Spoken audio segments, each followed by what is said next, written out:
मेरे मीठे बच्चों, तुम मुझे ईश्वर, अल्लाह, शिव, यहोवा, गॉड आदि नामों से पुकारते हो। तुमने मेरे लिए मंदिर, मस्जिद, चर्च एवं गुरुद्वारे बनवाए। तुमने वेद शास्त्र और कई प्रकार की धर्म पुस्तकें लिखी। मेरे पास पहुंचने के लिए तुमने पूजा, अर्चना, तप आदि किए। तुमने मेरे नाम पर अनेक युद्ध किए और मेरे लिए कई त्याग व बलिदान दिए। लेकिन दुर्भाग्यवश न तो मुझे कोई भी प्राप्त कर सका और ना ही मेरे पास पहुंच पाया। वास्तव में मुझे जानने से पहले तुम्हें ये जानना और महसूस करना है कि तुम स्वयं कौन हो। तुमने अज्ञानतावश स्वयं को भौतिक शरीर मान लिया है, इसलिए तुम जाति, धर्म, रंग, भाषा व राष्ट्रीयता के नाम पर भेदभाव करते हो। स्थूल नेत्रों से दिखाई देने वाला तुम ये नश्वर शरीर नहीं हो। तुम तो अविनाशी आत्मा हो, जो भ्रिकुटी के मध्य में स्थित होकर इस शरीर को नियंत्रित करती हो। अतः स्वयं को शरीर द्वारा कर्म करने वाली आत्मा अनुभव करो।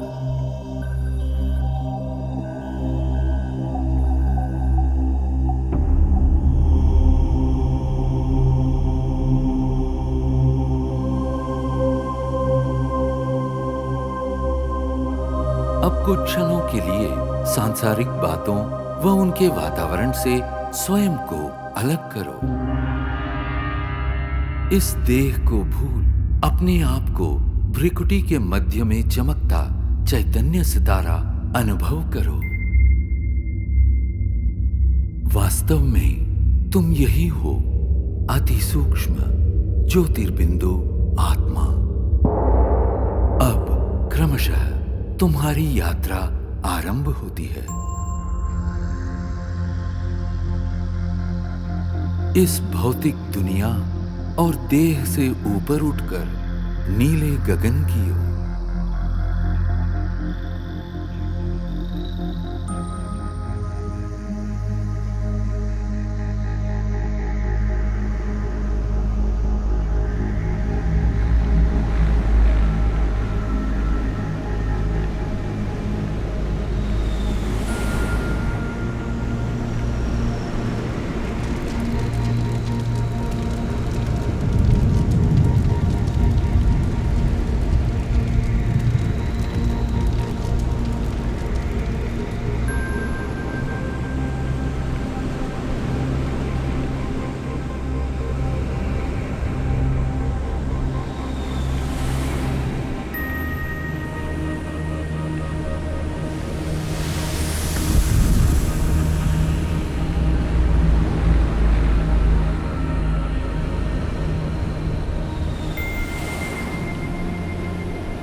सूर्य, चंद्र, तारागणों से भी पार अब तुम एक सुनहरे प्रकाश युक्त दुनिया में पहुंच चुके हो। ये वो आत्माओं की दुनिया है जिसे ब्रह्मलोक, शांति धाम, मुक्ति धाम व परम धाम कहा जाता है। ये मधुर, शांतिपूर्ण दुनिया तुम आत्माओं का और मेरा भी मूल निवास स्थान है। मैं तुम आत्माओं का पिता, परम पिता परमात्मा शिव हूं। तुम आत्माओं की तरह मैं भी अति सूक्ष्म हूं। ज्योतिर्बिंदु होते हुए भी ज्ञान गुणों में सिंधु के समान हूं। मैं सर्वशक्तिमान जन्म मृत्यु के चक्र से परे होने के कारण सदा पावन हूं। तुम सब आत्माएं मेरी प्रिय संतान हो। प्रारंभ में तुम आत्माएं भी मेरे साथ परम धाम में ही निवास करती थी। बाद में तुम जन्म और कर्म का अविनाशी अभिनय करते सृष्टि नाटक मंच पर अवतरित होते हो।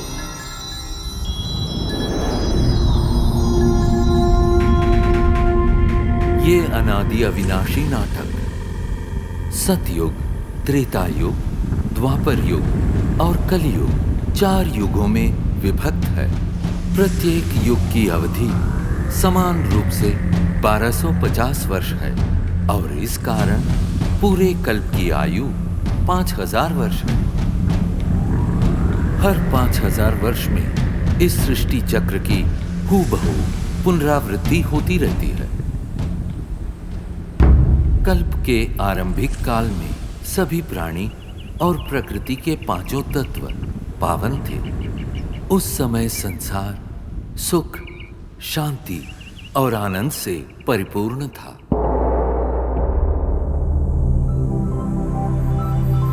यही वो समय है जिसे सतयुग और त्रेता युग के नाम से जाना जाता है, जहां तुम देवी देवता के रूप में रहते थे। इस 2500 वर्ष की अवधि को स्वर्ग, वैकुंठ, बहिश्त, जन्नत, पैराडाइज आदि नामों से जाना जाता है।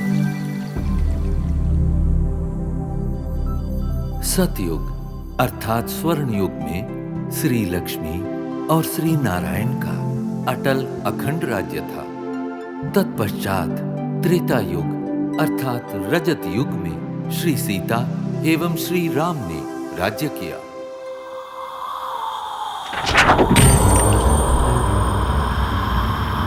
द्वापर युग में देहभान के कारण तुम विकारों में प्रविष्ट हो गए और इस कारण अपनी शक्तियां खोने लगे। इस अवधि में भिन्न भिन्न धर्म पिताएं आए और अपना धर्म स्थापित किए। प्रारंभ में इन धर्मों की स्थापना सारी मानव जाति को एक सूत्र में बांधने और उनका सही मार्ग प्रदर्शन करने के लिए हुई थी। अब इस कलियुग अर्थात कलह युग में मानव मन में विद्यमान 5 विकार चरम सीमा पर है, जिनके कारण 5 तत्व प्रदूषित हो गए और तुम शांति एवं खुशियों से वंचित हो गए हो। परिणामतः दुख, अशांति के दलदल से मुक्ति पाने के लिए तुम मुझे पुकारने लगे। यदा यदा हि धर्मस्य ग्लानिर्भवति भारत अभ्युत्थानमधर्मस्य तदात्मानं सृजाम्यहम् परित्राणाय साधूनां विनाशाय च दुष्कृतां धर्म संस्थापनार्थाय संभवामि युगे युगे। जब जब धर्म की ग्लानि होती है एवं अधर्म व पाप में वृद्धि होती है, तब तब सत धर्म की स्थापना और श्रेष्ठ विश्व नवनिर्माण हेतु मैं धरती पर अवतरित होता। इस दिव्य व पावन अवतरण के काल को संगम युग कहते हैं। कलियुग और सतयुग के संगम का ये समय अत्यंत कल्याणकारी है। गीता में दिए इन वचनों के अनुसार अब भारत भूमि पर मेरा अवतरण हो चुका है। प्रजापिता ब्रह्मा के साकार मानवीय तन में मैं प्रविष्ट एवं सन्निविष्ट होकर सहज गीता ज्ञान एवं राजयोग द्वारा तुम आत्माओं को पावन बनाने का महान कार्य कर रहा हूं। अब तुम देह सहित देह के सर्व संबंधों को भूल स्वयं को आत्मा निश्चय कर मुझ परम पिता परमात्मा को याद करो। यही राजयोग है जिसके द्वारा तुम्हारे जन्म जन्मांतर के विकर्म दग्ध होंगे और तुम सर्वगुणों एवं सर्वशक्तियों से संपन्न हो जाओगे। याद रखो, प्रकृति के पांचों तत्व भी तुम्हारे इसी संपन्नता की प्रतीक्षा कर रहे हैं। मेरे प्यारे बच्चों, मैं वही हूं जिसे तुम अनेक वर्षों से खोज रहे हो। मैं तुम्हारा अनादि पिता हूं। मैं जो हूं, जैसा हूं, मुझे भली भांति पहचानो और मेरी श्रीमत पर चलो, ताकि आने वाले स्वर्णिम युग में तुम अनेक जन्मों का श्रेष्ठ भाग्य प्राप्त कर सको।